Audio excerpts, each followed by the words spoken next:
Hare Krishna Guru Maharaj, please accept my humble obeisances. All glories to Srila Prabhupada. All glories to your holiness. Hare Krishna. Hare Krishna, dear devotees. Please accept my humble obeisances. All glories to Srila Prabhupada.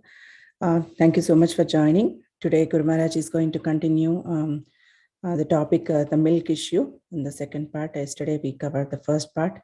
Guru Maharaj was talking about farming cows and ahimsa milk, the benefits of it, and how to take care of mother cow. So thank you so much, Guru Maharaj, for your time and association. You can take over, Guru Maharaj. Thank you. Okay. Omagyan Timirandasya Gyananjana Salakaya Chaksun Militam Yena Tasmai Shri Gurave Namaha Nama Om Vishnu Padaya Krishna Prastaya Bhutale Srimakti Bhakti Vedanta Swami Tinamine Namaste Saraswati Deve Gaudavani Pacharine Nirvishesa Sunyavadi Pastyatya De Satarine Vanshakalpa Tarubhascha Kripa Sindhuve Pachapatitanam Pavanebhyo Vaishnavebhyo Namo Namaha Jai Sri Krishna Chaitanya Prabhu Nityananda Sri Advaita Gadadhara Sivasadi Gaur Bhaktivinoda Hare Krishna Krishna Krishna Hare Hare Hare Rama Rama Rama Hare Hare. Yeah, thank you. But I also would like to add the main thrust of this presentation is our indulgence in supporting animal slaughter by buying milk from commercial dairies. This is the main thing. If we claim to be against cow slaughter, then we have to have that principle has to be complete. And therefore, we're exploring different types of discussions based around the idea of using milk coming from, or milk products coming from commercial sources. We'll mention a few things we did yesterday, but we'll go into some of the arguments that continue for continuing the use of these things by devotees. And then we'll give the discussions around these arguments.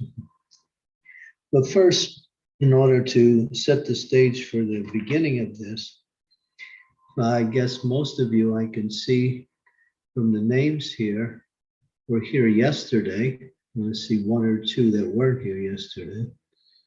But those of you who weren't here yesterday, please hear yesterday's recorded lecture, because we established in a very, what we say, a detailed way, some of the principles that we want to really further. And that's based on a resolution given by the Ministry of Cow Protection and Agriculture, and which was approved by the GBC. And so the GBC, the governing body commission of the society, has said, after hearing all the arguments, by Janmashtami of this year, 2022, all ISKCON centers should develop a plan whereby all milk and milk products, butter, ghee, yogurt, etc., offered to the deities are procured from protected cows. The centers may approach the International Ministry of Cow Protection for assistance. Now, we were explaining, and as we did yesterday, how the cow is treated in these commercial arenas. And we went into a little bit of a discussion on the brutality and the insensitivity and the various types of cruelty that goes on in order to use the cows simply for economic gain. That is the only business of these industries, to get as much milk in the shortest period of time from a particular cow.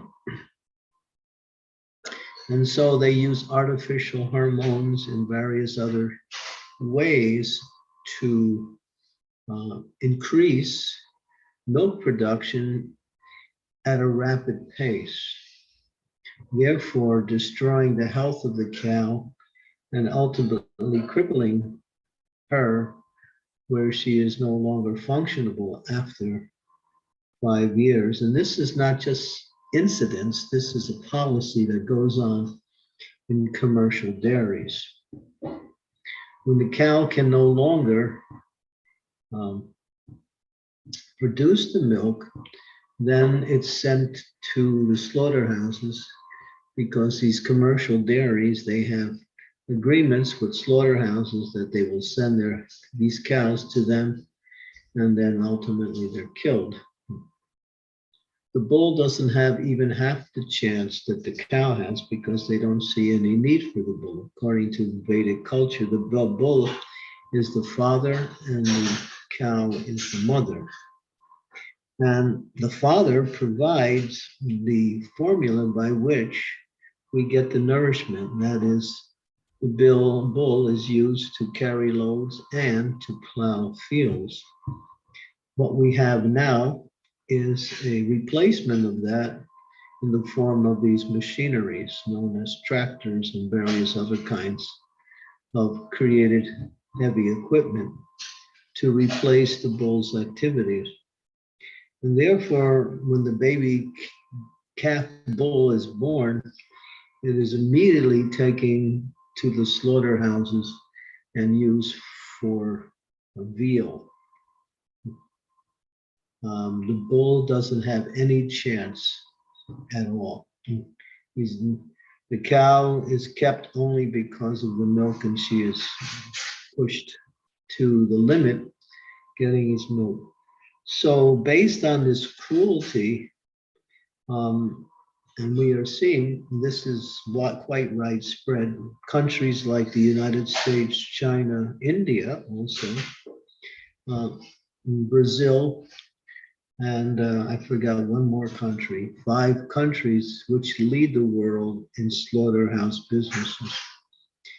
The amount of cows that are killed every year is about 300 million worldwide.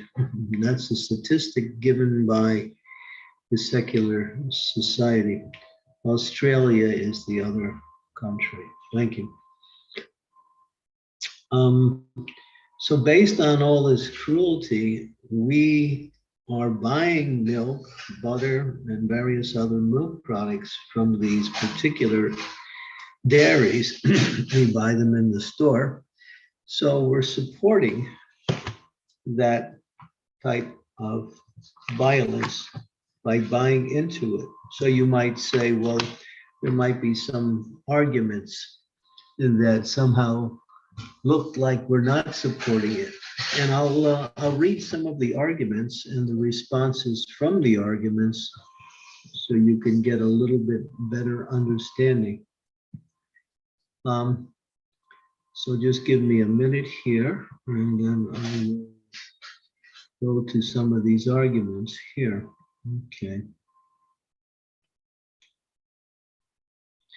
But first, let me introduce a little bit here, because the reactions that the living entities get who are involved in any aspect of the cow's killing is very heavy. In this particular discussion between Narada Muni and King Prachinabarhishat, he explains Prachinabarhishat was very expert at doing animal sacrifices. And he had sent so many animals. But Narada Muni is not allowing that, that as a concession. He says to the king, All these animals are awaiting your death so that they can avenge the injuries you have inflicted upon them. After you die, they will angrily pierce your body with iron horns. Srila Prabhupada's purport. When animals are killed in a slaughterhouse, 6 people connected with the killing are responsible for the murder. So the word murder is used.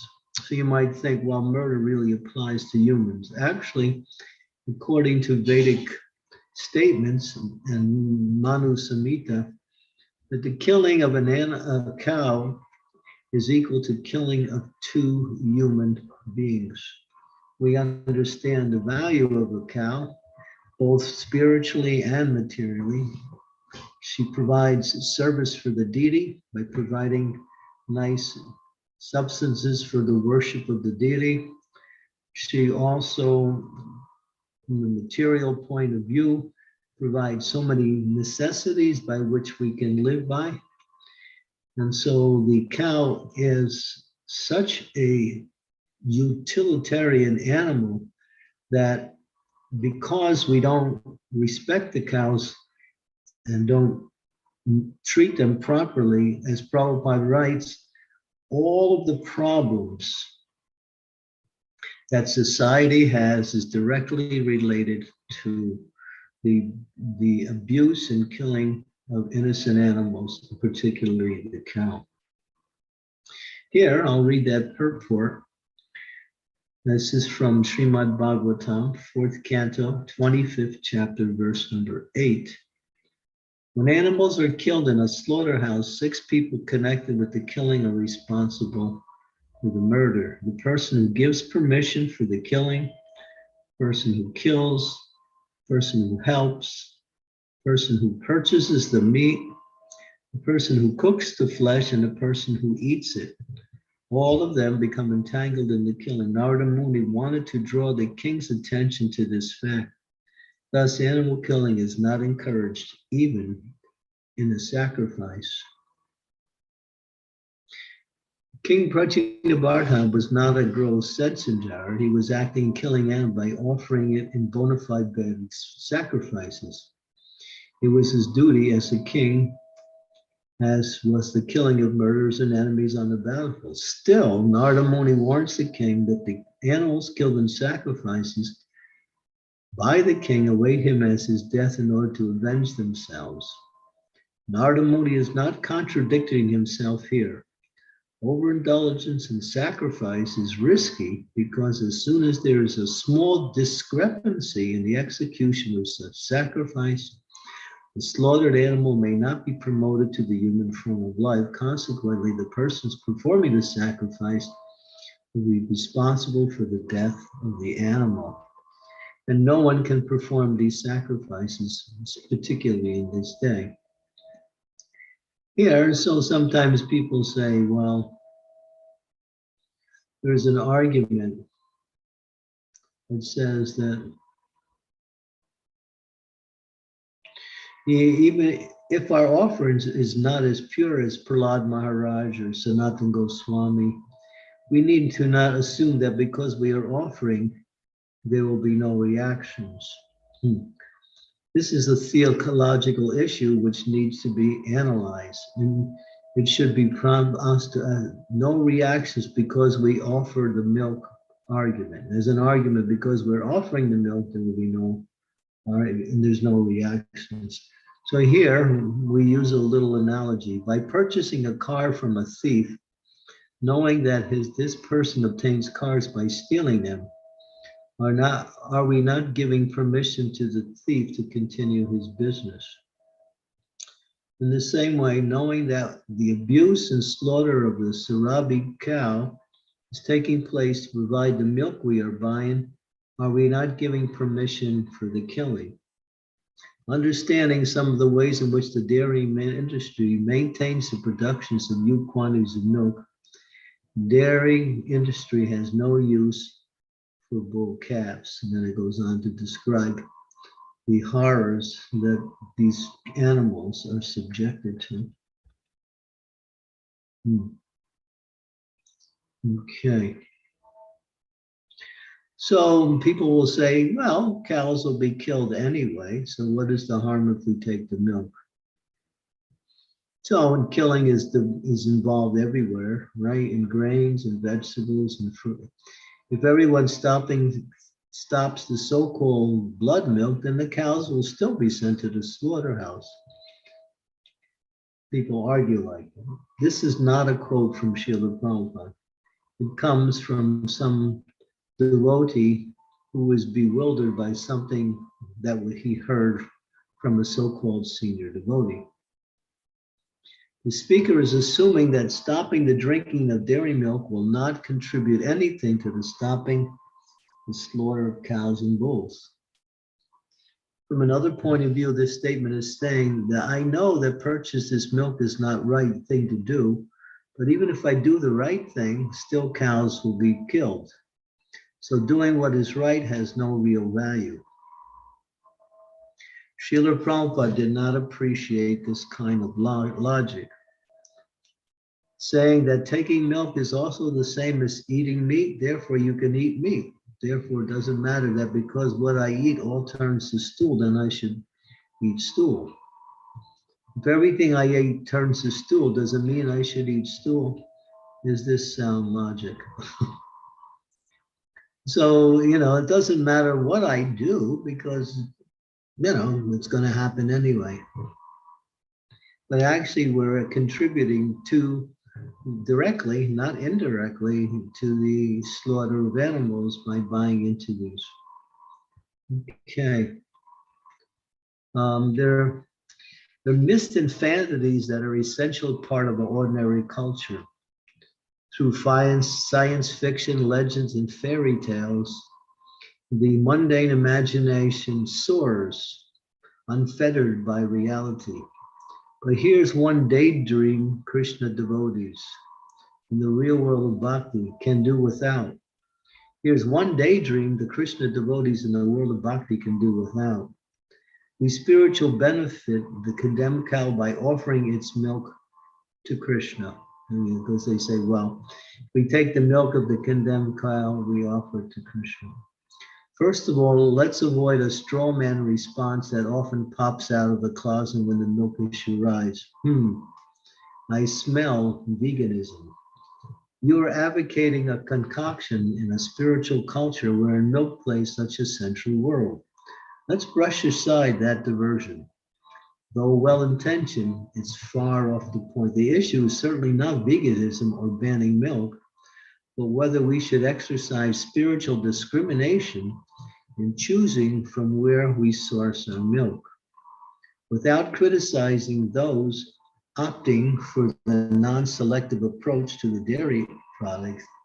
An increasing number of devotees, both junior or senior, feel strongly motivated to drink only milk from protective cows, avoid implication in the cow slaughter industry, actively seek ahimsa milk solutions, remind devotees of Srila Prabhupada's vision of ISKCON farms supplying milk to ISKCON centers.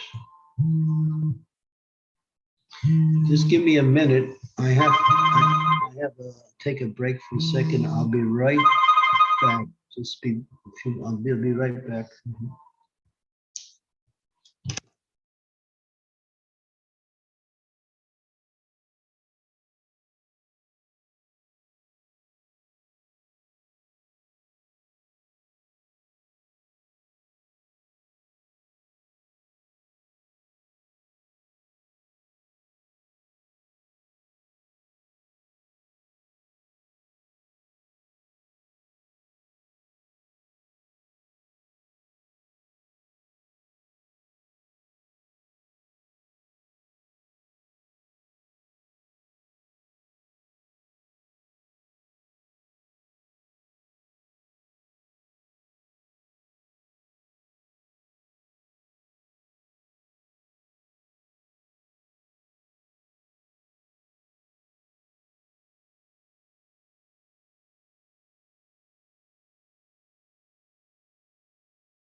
Guru Maharaj, you have to unmute yourself. I muted you, Guru Maharaj.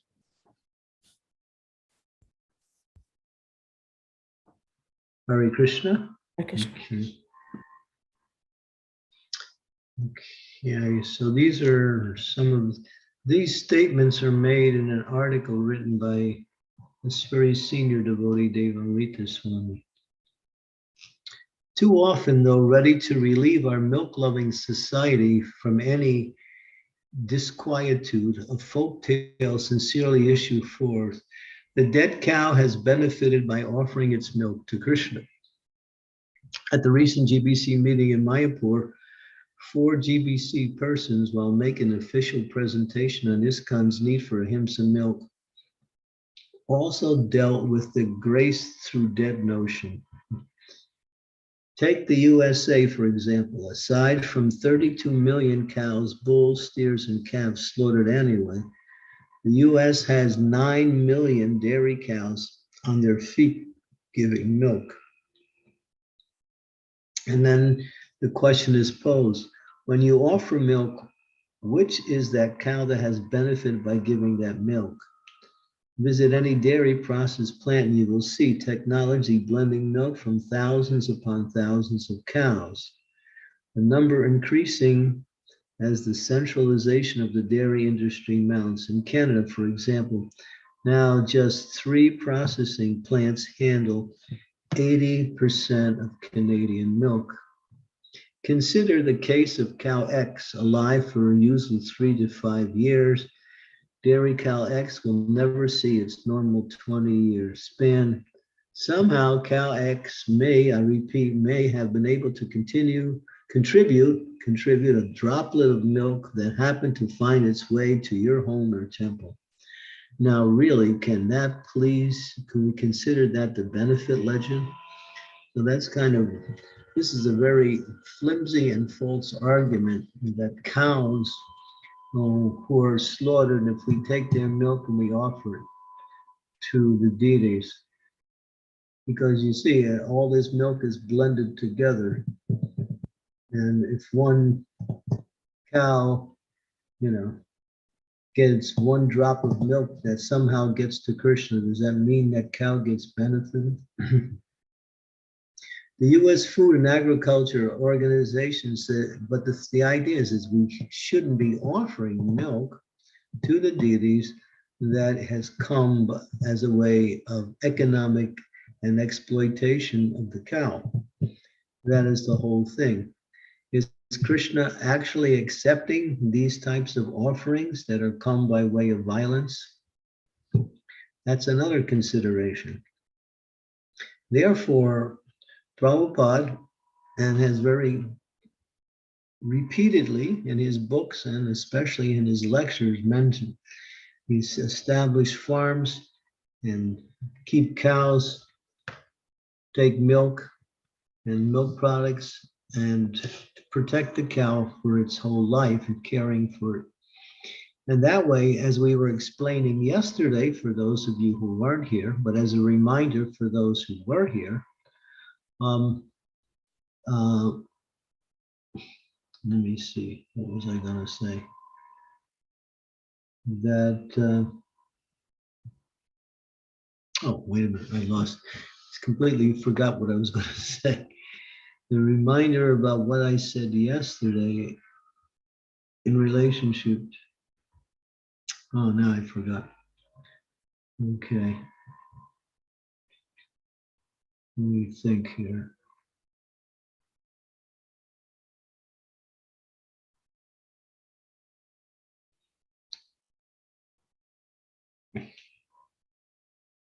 Yeah, that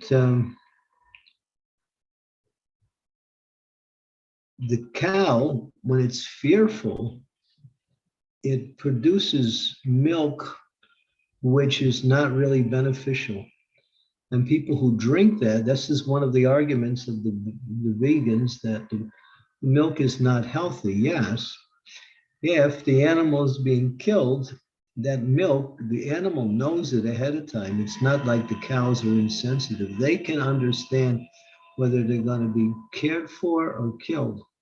When they know they're going to be killed, they're in fear. And so when you forcibly take their milk, that milk is not healthy. and it actually causes people to get sick. This is a way of punishing people for exploiting the cow. The cow puts a type of enzyme into the milk, which is produced from the fear of the cow, and it's detrimental to the human beings. That's why veganism is so popular. They say, well, milk's not healthy. It is healthy, but from protected and loving cows, not from cows that are going to be slaughtered. Okay, these are some arguments that we can consider. Yesterday, we sent out what was a draft of an upcoming book on this whole topic by my god sister Vishwadika, who's been working with cows for years, and her husband is a cowherd boy. He takes care of cows and bulls in our farm community in Govardhan Eco Village. She lives in Mayapur and works with the cow program there. And so she is very much understanding the whole situation and also determined. And so the book will come out soon. She told me the book is still formulating. What you received yesterday was just a draft of what the book will look like. And it's somewhat complete, but still there's much more to.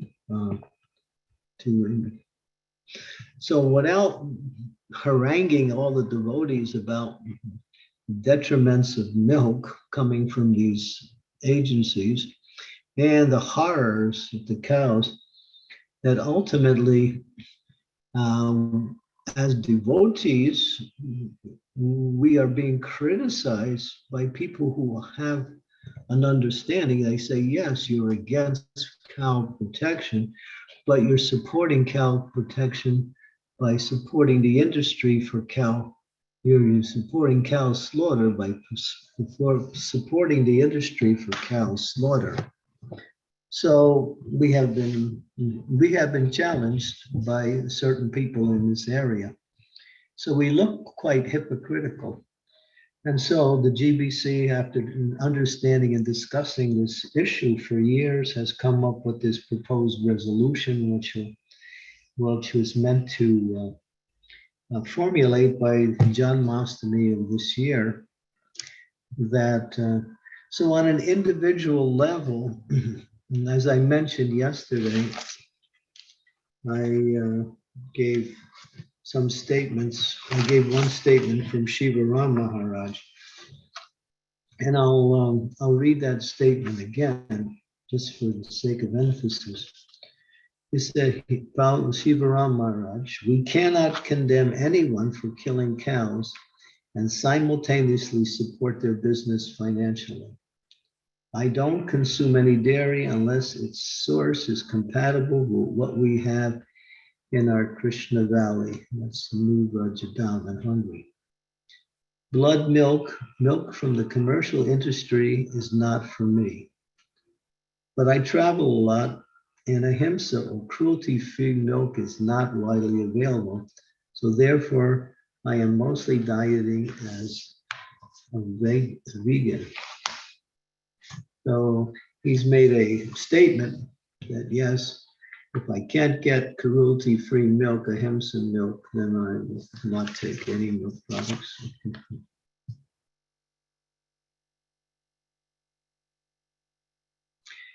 I had previously heard from my spiritual master, His Divine Grace, A.C. Bhaktivedanta Swami Prabhupada, that the present modern civilization was a doomed civilization. He predicted that the big cities of Europe and America will soon collapse due to this one reason only, the unabated and unnecessary slaughtering of innocent cows. That's a very powerful and direct statement.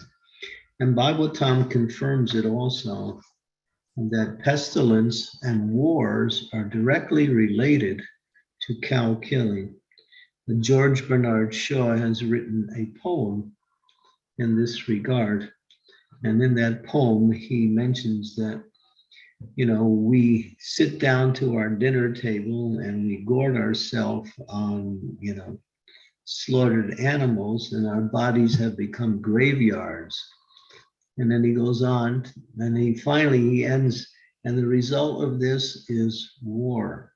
So this is very clearly explained that because of animal killing, wantedly, with no reason except for economic benefits, the entire world is suffering. So you might understand a little bit more. Of course, we can add other reasons why the world is suffering, but this is the foundation, because all living entities are dear to Krishna, and especially the cow.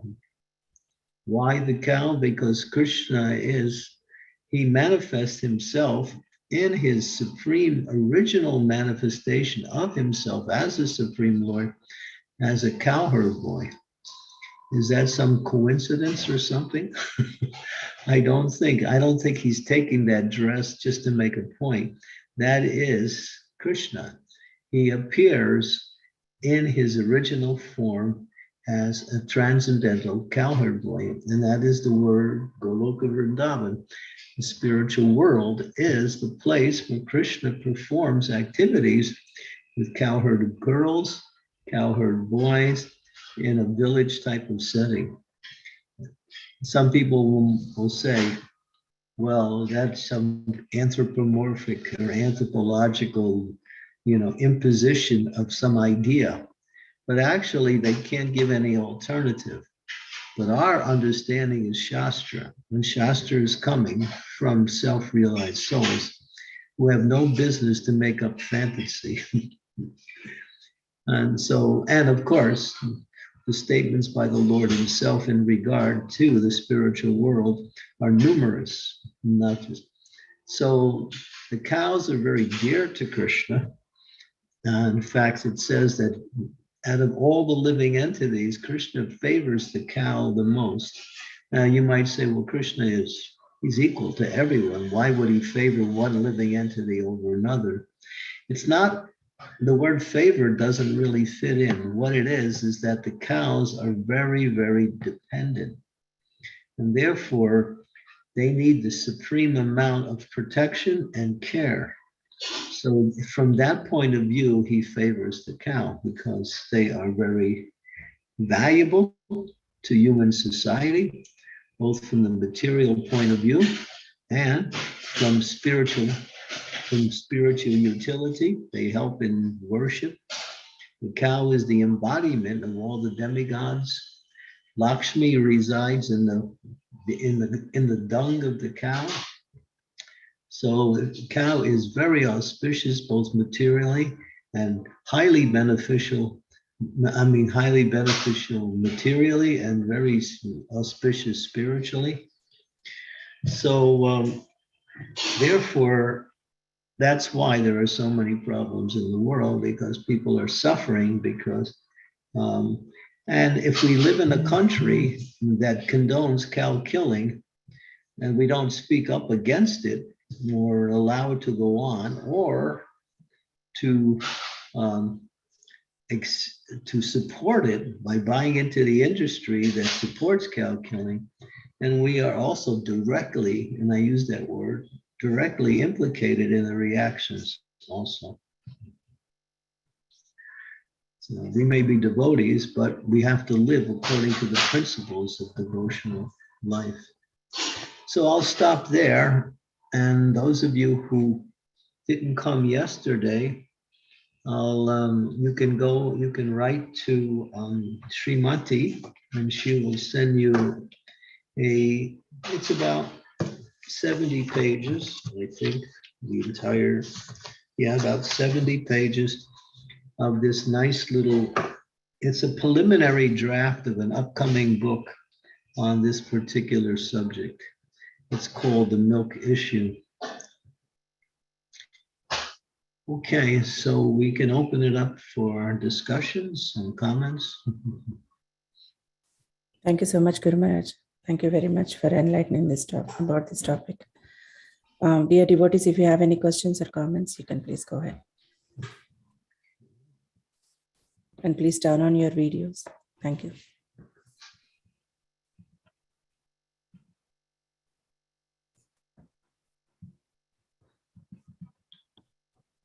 Let me see here. How do I get back to where I'm supposed to be? Okay, I made it.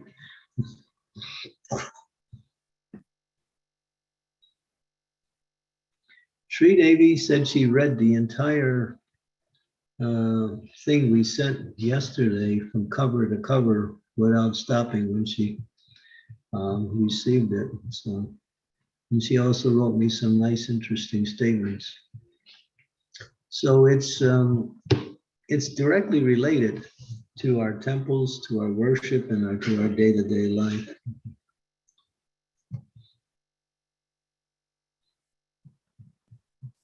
Mataji, please go ahead. Thank you, Srimati. Please accept my humble obeisances, dear Guru Maharaj. All glories to Srila Prabhupada. All glories to you. All glories to Mother Cow. Definitely, it's of great concern what is happening to Mother Cow and different goshalas in different places of ISKCON temples are trying their best to protect Mother Cow. Sorry to say this, but the bottle of ghee that I purchased right here at the Maipur Goshala, I have never seen ghee like this in my life. It looks like oil. And in time, all my life, I have seen ghee being solid. So I'm thinking, what kind of ghee this is? I purchased it and I brought it. I opened the bottle and I smelled it, and it doesn't even smell like ghee. Then when I ask around, people start shaking their heads and saying, oh, that goshala, they don't treat the cows nicely. You should see how the cows are being treated. Here, let me show you photographs and all kinds of things. So I'm thinking to myself, my gosh, we are supposed to protect the cows. We are having a goshala. We are collecting donations. But are we protecting Mother Cow and taking care of her properly while saying we are? Is the question. From my experience, the standard needs to be improved. And so if you really want to know anything, you just go across the street to Dayal Mukund and he'll tell you everything. Because he was formerly the head of the Goshala, but then he left that position and started his own Goshala to where you are now. So yeah, there is some discrepancy, but we're trying to iron that out. And there is outside influences in that dairy. That's why things are not up to standard. So yeah, you might want to not use that ghee. But you can check more. Saranagati says you can speak to Saranagati. She's also here online. She lives also in Mayapur. So she knows a lot about what goes on there. But we have to improve, no doubt, the quality of care that is given. Thank you, Guru Maharaj.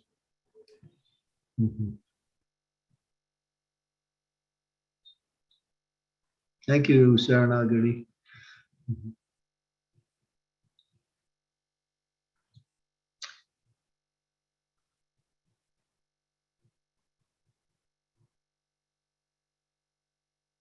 Anyone else would like to comment? Anybody else read any of it that you received yesterday? And would like to expand a little bit on it?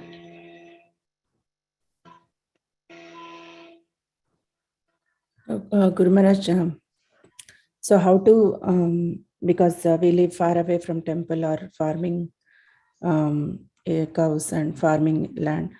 So how to start up with this, Guru Maharaj, like it only ahimsa milk, how to take a pledge about that? Well, unfortunately, there's not too many sources available, but we do have a couple sources in the US. The one that's not so close to you, which is the best one, that is Gitanagari. Yeah. And Gitanagari milk is quite expensive, comparatively speaking, because of the shipping involved in it. Recently, we got a message in our temple group that they are starting, their cows are giving milk, and I don't know how many cows they have, but they started ahimsa milk, and you can order from the temple. That's what we got a message recently. Alice Temple? Yes, Guru Maharaj. Yeah. Yeah, good, good. Yeah, I mean, that area of the world is good. It's more farmland, in Texas is quite big and it has much farmland. Yeah, a lot of farm communities are in the planning stage, Guru Maharaj. I think 1 or 2 are coming up here. Yeah, we can do our best and try to refrain as much as we can from, I mean, I would say 100% from buying milk products from the outside. You might say, well, you know, we need milk. Well, we can get some substitutes in the meantime, but let's get the program going. As it says here, we need to develop these farm communities where cows are taken care of nicely and they produce very nutritious and healthy milk.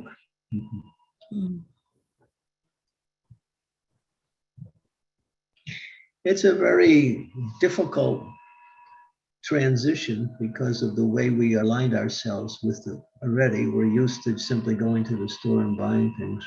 And now we're faced with a moral question. We want to continue to support an industry that is based on exploitation of the cow, and at the same time not feel any compunction or any remorse about that. Yeah, I tried to read some part of the book yesterday, and but it's very horrifying, Guru Maharaj, to know about all this, and because we are staying at home doing our sadhana, but don't know much of the things what's happening around us.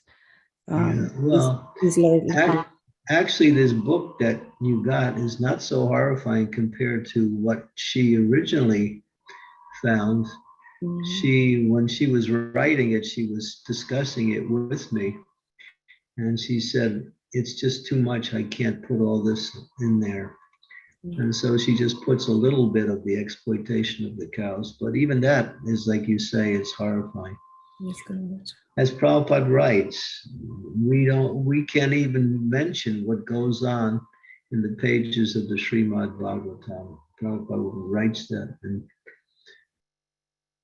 so, yeah, it's these are demons, full-fledged Rakshasas who don't care about anything except economic gain. That's all. Yes, Guru Maharaj. Sridevi Mataji, you want to go ahead? Yes, please, if you don't mind. Guru Maharaj, I have sort of several different a multifaceted question in one sense, that we see that this cow slaughter business is going on, and people talk about environmental crisis. If you recall that movie Cowspiracy, where he was exposing one after the other all these so-called environmentalists, how they don't talk about animal slaughter, don't talk about meat industry.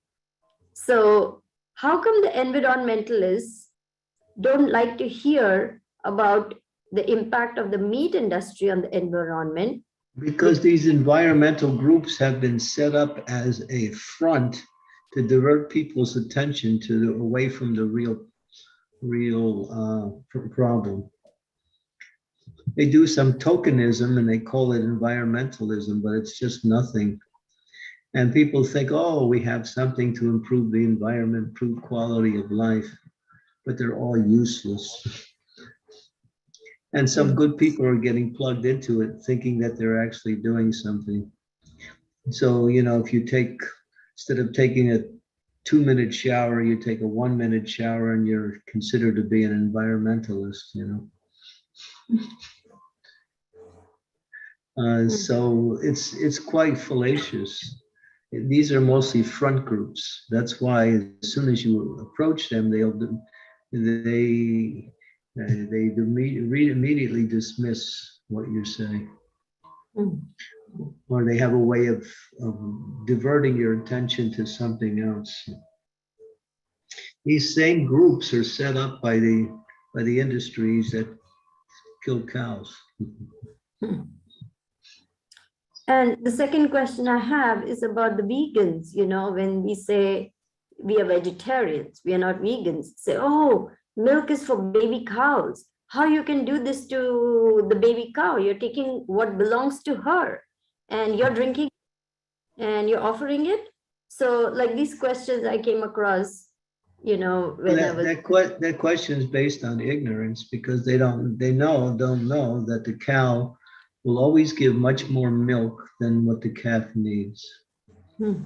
So our idea is to allow the calf to take whatever it needs, and then whatever the cow else can give, that's for the humans. So the calf is first. Right. And if you allow the calf to go first, and which it should be, then the cow's milk is its love for the calf. That's what it is. So when the cow is giving its milk to the calf, just like those of you who are mothers, you would breastfeed your children. That's your love for your baby. It's the same thing with the calves and cows. So when the mother is giving that loving ingredient in the form of milk, then she has unlimited milk, where she always has a lot more milk than the calf needs. But it's all based on proper care of the cows and calves and the bulls too. Don't forget the bulls.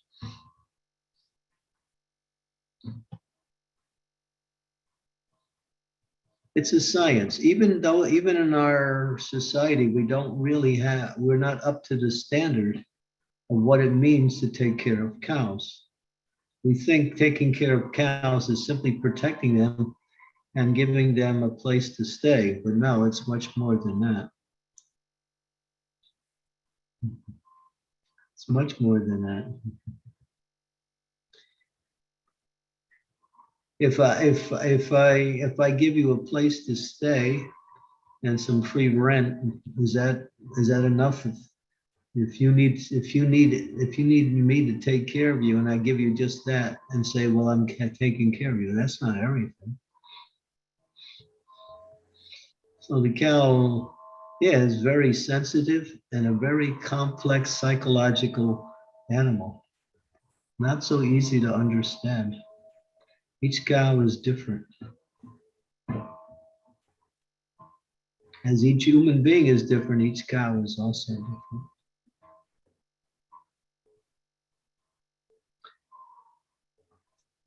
We heard yesterday from, I forget who was it, they were saying that there was one lady, she had some boys who were autism, and so they had this problem with autism. And so at one point, the parents switched to ahimsa milk and were giving it to the children, and practically all of their symptoms of autism disappeared. We heard that yesterday in the discussion. I forgot who said that. Premakishori Mataji spoke about it. They had no more need of medication. They didn't have any symptoms. They became healthy. They had ADHD and they were being drugged up like crazy, and now they didn't need any more medication. Yeah, she's a doctor too, so she knows.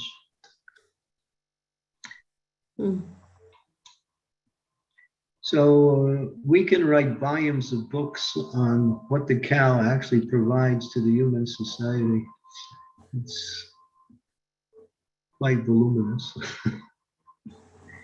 And all she requires is some care and a place to live, and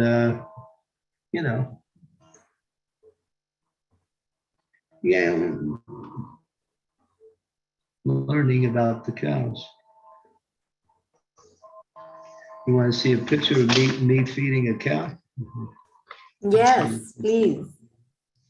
Or is it here? I saw that in the book.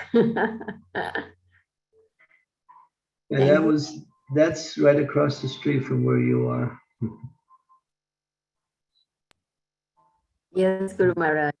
There's Lokanath Swami with a little calf. Here is Bhakti Raghava Swami with a cow. And Radhanath Swami with a little calf.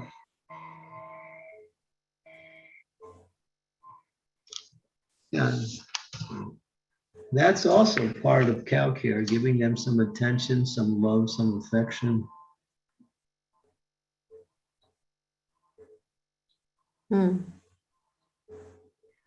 Okay, so I have an additional thing.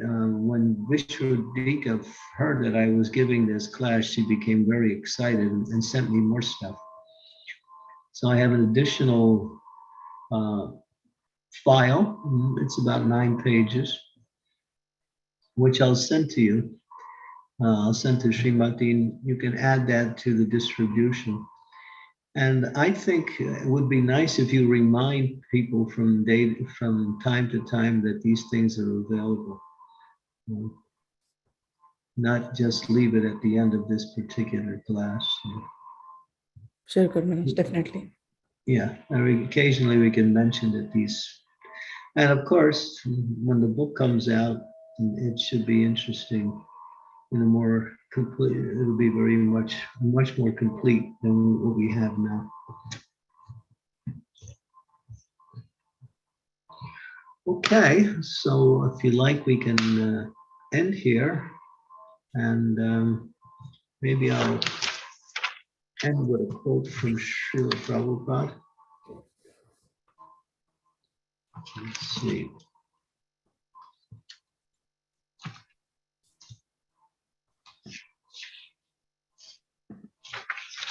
Let's see here.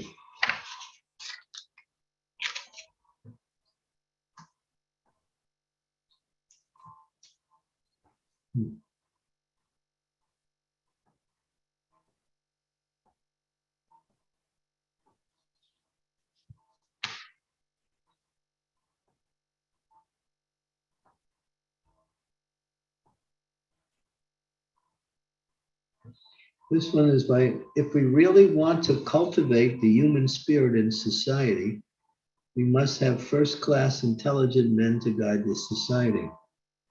No society can improve in transcendental knowledge without the guidance of such first-class men, and no brain can assimilate the subtle form of knowledge without fine brain tissues.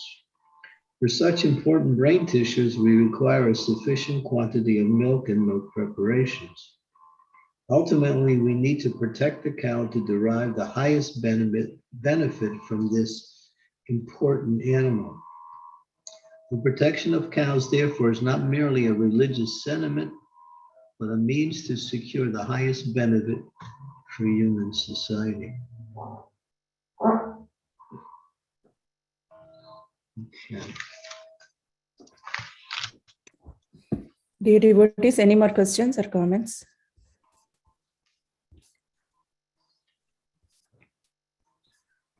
Okay. I don't think we'd have any more questions.